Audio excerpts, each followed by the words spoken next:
I did motion caption for WWE video games for probably about 4 or 5 years after I left TNA. Oh, wow. Yeah, we did all the SmackDown versus Raw games and things like that, Legends of WrestleMania. I mean, there's quite a few games I did mocap for. But yeah, that was a fun thing. I really, really enjoyed doing that. How did that come about? You know what? Cassidy Riley called me one day and he's just like, "Hey, are you interested in working on video games?" And I was like, sure. Which I didn't know how hard work it is. I mean, you actually have to take every single bump and you have to repeat it over and over. I got hurt more doing the mocap than I ever did wrestling. Like if it's an insane bump, they just can't, digitally put it in there. You literally have to take the bump. And the scaffold matches, you literally have to get the motion of your body falling that far. And we would just put pads on the concrete and land on those. So sometimes you could taste your own blood when you landed. So when someone does a spine buster on a SmackDown versus Raw, that's actually you, is it?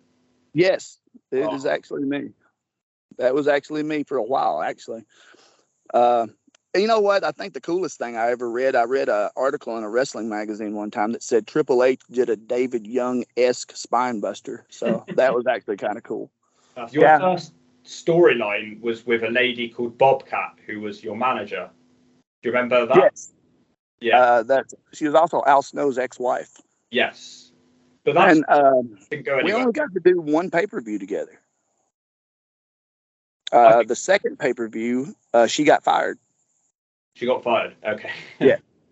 Right. The match was about to go to the ring, and we were in the go position, and she wasn't there. And Jerry Jarrett got mad because she wasn't there, ready to go to the ring, so he fired her that day. Any idea what that storyline was going to be leading to? Oh, I could tell you exactly where it was going to be the end of my career. That's exactly.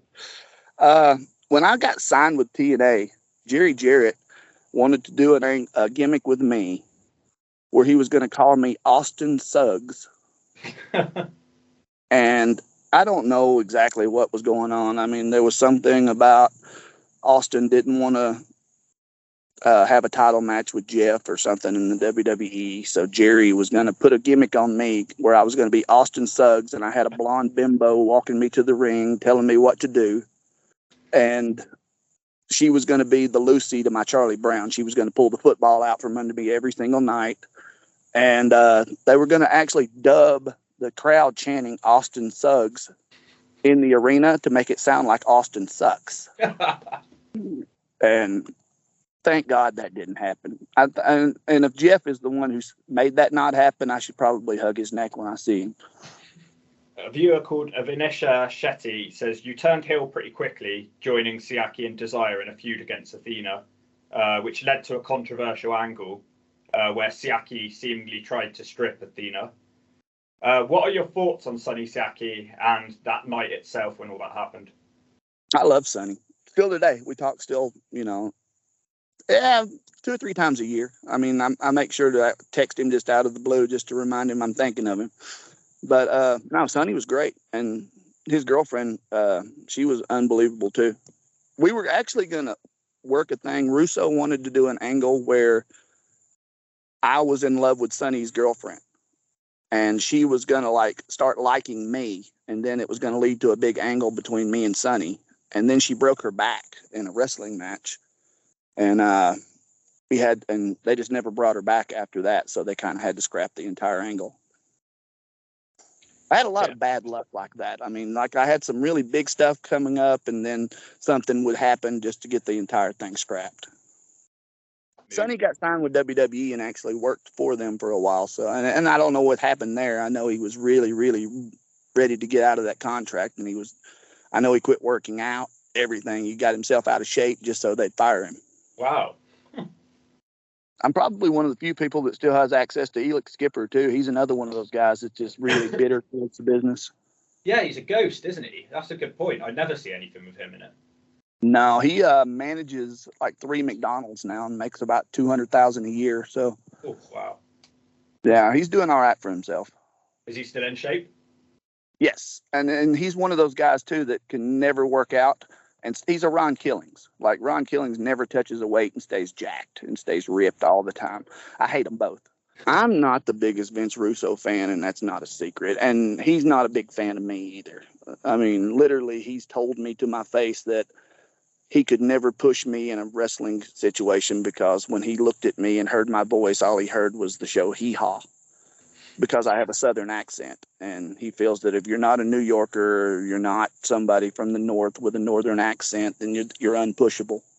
Did you pitch any ideas to TNA that got rejected? So did you try and dig yourself out of the hole at any point?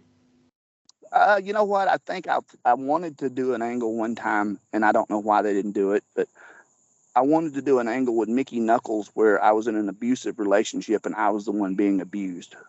And I thought she would have been perfect to do it with.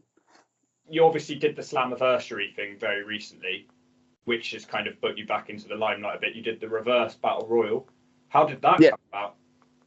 D'Lo Brown, he just called me out of the blue, and they were in Nashville, and I was close to Nashville, so he was like, "Listen, we want to bring in some originals," and that was it. I was happy to do it. It was great just to be there to see some of the people I haven't seen in years. I hadn't seen Tracy Brooks in forever, Scott D'Amore, all those guys. It was just really great to see all of them. I think they should have gone further with it and brought more people back. Like there was a lot of people watching it for the first time in a long time. I really think they could have gone further with that whole thing. Yeah, me and Chase Stevens were talking about trying to do a tag team thing where we called ourselves the Originals and tried to come back in the company. But honestly, we haven't talked to anybody about it yet. I would definitely do it. They told me when I went to TNA, the writer, he was like, I told them that if we bring you in here and you don't do a spine buster, we're wasting our time. And then they put it on the pre-show, didn't they? Which was annoying. Yeah. And Dean, Shark Boy was taking it, and Shark Boy was like, I don't want to take this, Dave. I honestly did not know that I was popular online. I have no clue about any of this. My daughter will send me stuff from time to time, which actually I have a show coming up. I'm wrestling my son-in-law, Anthony Henry, and he just signed a deal with AEW. And he just left the WWE also. He was part of that big group that Vince fired when he got rid of Triple H and took over NXT. So I have a show, I think it's in Chicago on the 24th, wrestling Anthony. So that should be a lot of fun. My daughter's going to be there for that one too. One of the things that sort of got you over online at the moment, basically your spine buster that you do, people are calling it the cab driver slam, like a taxi driver slam. Right. Yeah. So it's basically. I wonder where it came from.